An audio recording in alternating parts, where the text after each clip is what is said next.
Hey guys, welcome back to my channel. Please remember to like, share, and subscribe. So today I want to talk to you about my ex. Not the one that I was recently with, but the one right before him. That's a part of the group who's been stalking me. Okay? I had moved to Jersey City. I had a nice 2-bedroom apartment, and I was taking a PATH train. So I noticed this guy. One day I was on the train. I noticed I was standing in front of him. So he was looking at me, and I was looking at him. And in my head, he was sitting down, I was standing up, and in my head, I'm like, is he going to get up and give me the seat? But he didn't. Anyways, he got off the train. So another day, I don't know if it was the same day or it was a different day. He's walking through with his friends, and they're looking at me. You know what I mean? So I get off the train, I'm minding my business, I don't think nothing of it. Then he's by like this walkway standing there waiting for me to walk by. So then he asks me for my phone number. So I give it to him. So we start chit-chatting or whatever. He was a covert narcissist. That's the ones that are like, you can't really tell because they're undercover narcissists. They're not the ones that's out there in their face screaming at you and all this other stuff. Like my last narcissist. So I start hanging out with him and he's cool. He love bombs me. Like, he's telling me how beautiful I am and, asking me what I'm into, what am I looking for. And, I told him. And he became exactly what I was looking for. Because that's what they do. And he came over to my house, and one day he just didn't leave. And I'm like, when's he leaving? And I would come home from work, and he's like, I'm going to meet you. Then he just started staying there. Like, he just moved in. Like, it was crazy. And we didn't establish whether we was in a relationship or not. We just left it in the air. I was just, like, going with the flow. And that was the wrong thing to do. That's a big mistake. You need to know what's going on. I didn't know his situation. I didn't know anything. But I was just going with the flow. That's when I was like, I didn't really speak up for myself, basically. So he moves in with me. Now, I have to work. He worked too. He didn't have my keys or anything. He would, meet me when he got off of work and shit like that. And it was times I would come home and I felt like things was moved around. So it was like I felt like he was bringing people to my house and pretending it was his house. Like, I had turquoise curtains in my room, and in my son's room, who was never there because he was playing ball, and at the time he was down south. So I had turquoise curtains in my room and brown ones in my son's room. So I felt as if he was changing curtains because they would look weird. So I kept noticing all these different things every time I was coming home. So I was saying stuff to him. He's like, oh, you're bugging out. Like, what are you talking about? I'm not doing anything. Then one time I had a dream that he had a girl in my room, and I woke up like, and I'm just like all breathing hard and everything. So it was just really weird being with him. He was so non-emotional. It was just really crazy. So it came to a point where I wanted to get him out. And I would talk to him and tell him that I wanted him to leave. And then he would talk me out of it. Because that's how good these narcissists are. So after the conversation with him, I would be like, what just happened here? Like, I want him to get the fuck out. Anyways, my fake best friend was telling me who was involved in it. She was telling me, she was just like, oh, I think you're scared of commitment. You should give him a chance. And I'm like, no, I want him out. Like, it just don't feel right. I don't know why he's here. He's using me. He's using me for my apartment. He's having parties here while I'm not here. She was just like, oh, that's all in your head. No, that shit was really going on. But I couldn't really prove it. So, it was really crazy what I went through with him. Then it came to a point where we stopped having sex. And I'm like, why is he here? He needs to get the fuck out. Like, it was just weird. Because it made me feel some type of way. But that was all a part of it. To make me have low self-esteem and all this other shit. So then he was going out with his friends and he wouldn't invite me. And it was just weird. I would be at work. But it was it was no reason why I couldn't have met him over there or whatever. But anyways, it was crazy. So I just wanted to really get rid of him. And one day I started playing Reiki to get rid of negative energy. So he was sleeping. So I'm up, and then he gets a text message. So I see it's a text message, and he's making a date with a girl. I forgot what the message said, but I was just like, wow. So I woke his ass up. I'm like, you gotta go. You gotta go. He like, what? Well, I'm like, yeah, you gotta go. Take all this stuff and get the fuck out. So I started packing up his shit. I'm like, I want you going tonight. So he started taking his shit. He was calling his friends. He was trying to delay it, but I'm like, no, you gotta go. Because I've been trying to get him out for a month. My best friend was out of control. She was just like, you can get him to stay if you put your period blood in his drink. Now, that should have told me right then that she was doing black magic, but I was like, no, I don't want that. I was like, I want a man to be with me because he wants to be with me, not because I did something.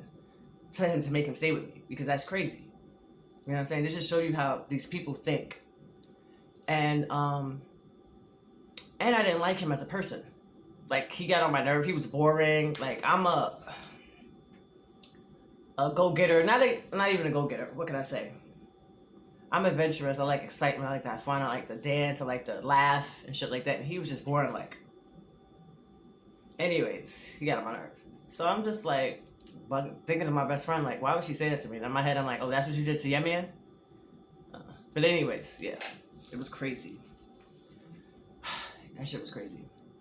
So, oh yeah, I look at the phone. So he's making a date. I wake him up. He got to go. So I finally get rid of him. I'm so happy. I'm like, oh, thank God I got rid of him. At this point, my bills is getting backed up. He wasn't helping me with nothing. And it was like he was just staying there. It was crazy. Oh, then we would go to the gym together, and then he wouldn't want to work out with me. He would try to act single when we got to the gym. And I'm like, what's this about? Like, I'm a bad bitch. Like, why are you acting like that? Like, other guys in the gym was on me. You know what I'm saying? So I didn't know why he was acting funny. One time we went to the gym, too. I caught him talking to some girl.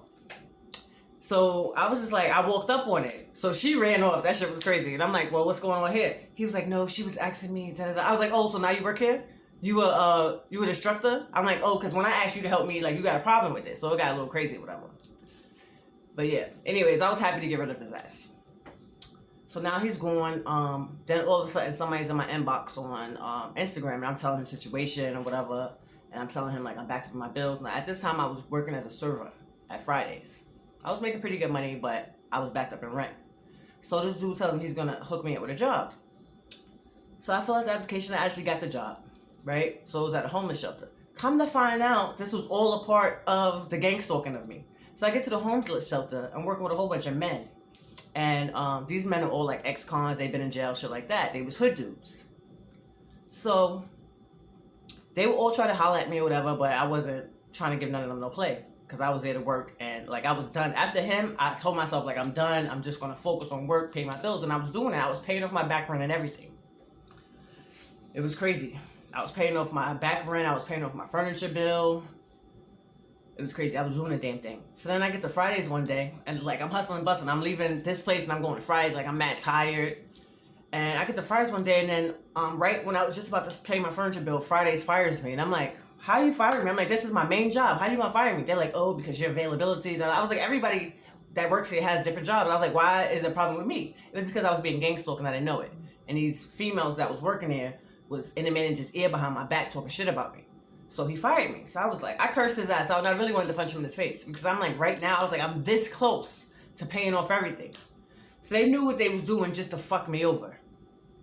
Anyway, so I get fired from there, so now I'm working at the shelter nonstop. I'm doing doubles, and I'm working hourly. I'm not used to working hourly because I'm used to making tips. Like at Fridays, I can make $200 a day, $300 a day.